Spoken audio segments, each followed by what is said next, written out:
The predicted landscape is actually kind of crazy to think about here. Make sure you guys smash the crap out of that subscribe button so you guys don't miss out on more Oz content. So we're going to be looking at the predicted landscape out here for how the OCG is looking for their post-ban list here. And the strongest deck in the room right now is actually being predicted to be none other than Fiendsmith Rescue Ace. Now you're probably sitting here and you're like, wait a minute, what kind of hodgepodge, pile is this? Well, the set 4, the Fiendsmith stuff giving this deck, free link fodder to climb up, the ability to kind of recur up some pretty crazy resources, even though emergency is limited to 1, and, the TCG hasn't really done anything with this version of the deck. To be fair, we don't have Fiendsmith cards yet. I'm not surprised to see what this deck can do. I've seen the recursion on this build. It's pretty stupid to watch the advantage engine roll through here and generate all this stuff. Now, we bumped down from that being the predicted best deck down here to A tier. So basically, you're going to have Fire King Snake Eyes. To be honest with you, they have Ukalonix, which I personally still think is a really good card. And, the fact that you still can incorporate that with your Snake Eyes package and still have, kind of all of this consistency kind of built in with this. Now, obviously, you don't have to play Ukalonix. It's kind of just DLC. It's like, hey, this card helps you out. You can do this, but, we're finally starting to get back into that, place here where we can start to see a little bit of love here for this. And then we still have Fiendsmith with the Snake Eyes. I understand putting Snake Eyes Ash for 1 wasn't enough to really crater this deck, but let's call it what it is here. You're still going to see this deck being a meta contender. Now, this is interesting to me. I think with 1 field spell, you're still leaving Tempai as an extremely strong deck. I don't think that that's a misconception. I don't really think that's incorrect. I do think that having this deck lose its field spell loses its protection. It cuts back on its searchers, and they're going to have to make their one-time use of whatever field spell that they're doing to basically perfect the game. And I think that's going to be a really hard thing for people to kind of adjust and to consider out here, because 1 field spell is a very big consistency issue for this.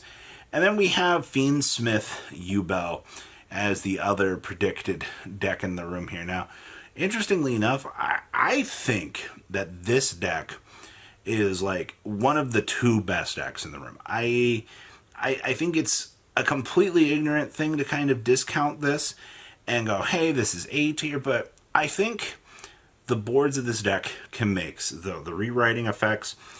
It is a very strong monster, in my opinion.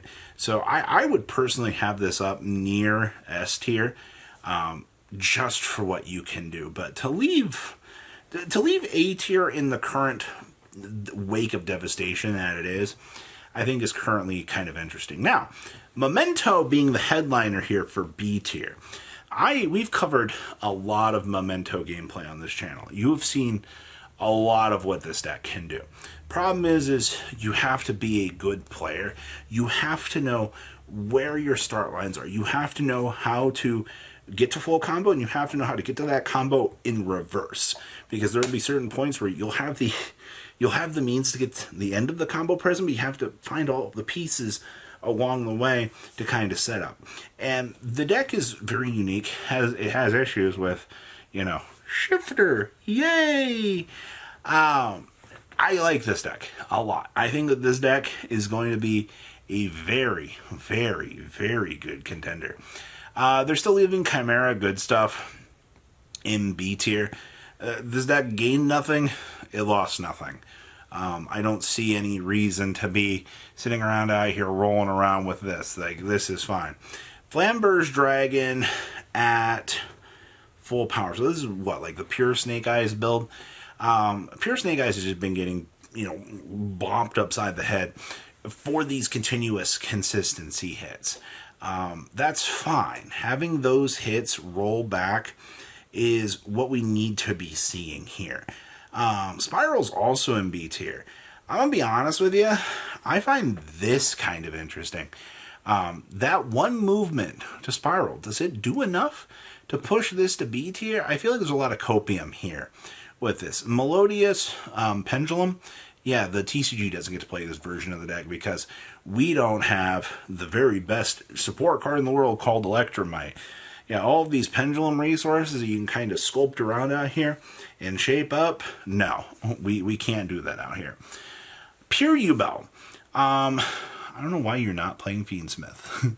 Like, Pure Ubel is like, are you still playing on chain cards? Like, what packages are you shoving into this deck to have this be a strong pile? Like, that's what I don't get here. And then Runic is still kind of on the back end of the B tier here. Yes, I hate to tell you this, they still do have triple fountain, or excuse me, it's one fountain, triple card demise. Yeah, they still have everything that they need to get things off. Now down here in C tier, Performapal stuff. This is what, like, all the relevant power-ups post Animation Chronicle try to put this deck on the map. I don't see a world where the Plushfire pushback matters. Like, as much as I want to be like, hey, you know, like, Plushfire coming back is good, I don't see the consistency of this. Also, the gimmick puppet stuff, the hit to this really just tore apart the FTK. I'm sure they can still do stuff. They're just going to have to work way harder in order to do it. The Tachyon deck now moves down from the upper half of the tier because you can no longer steal these random FTKs with it, all right? Like, you can't do the catapult turtle, pew, I win the game BS. Not to say that, you know, rank 8 toolbox with this stuff isn't consistent, because it is, but that is a big hit. We're still leaving Melodious in C tier. That is very interesting. I think that Melodious is still a silent challenger to the meta.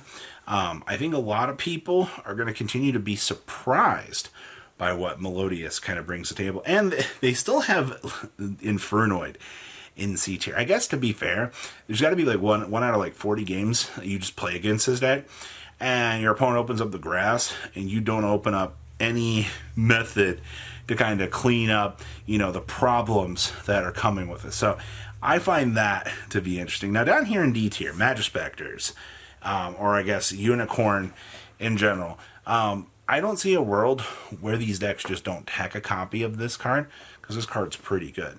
Also, same thing out here with the Thunder Dragon Colossus.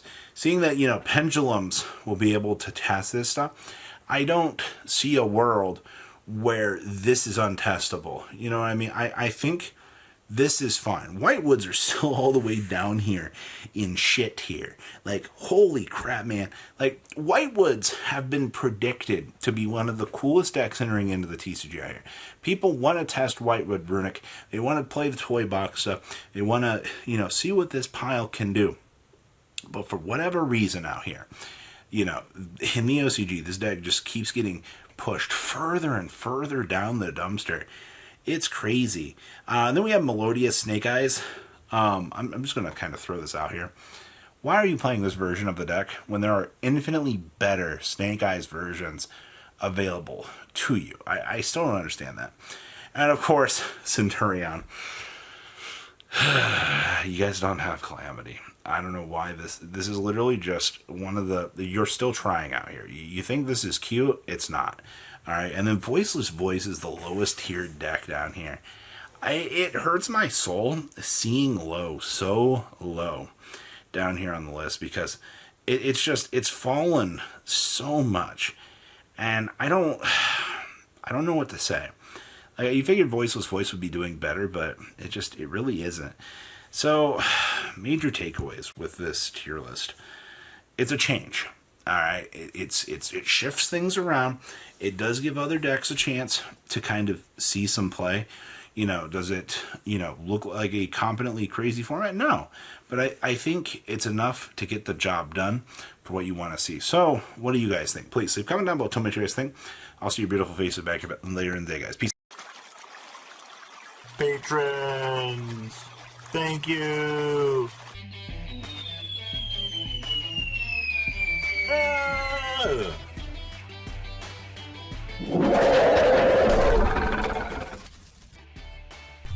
Thank you so much for watching. Check out these other videos.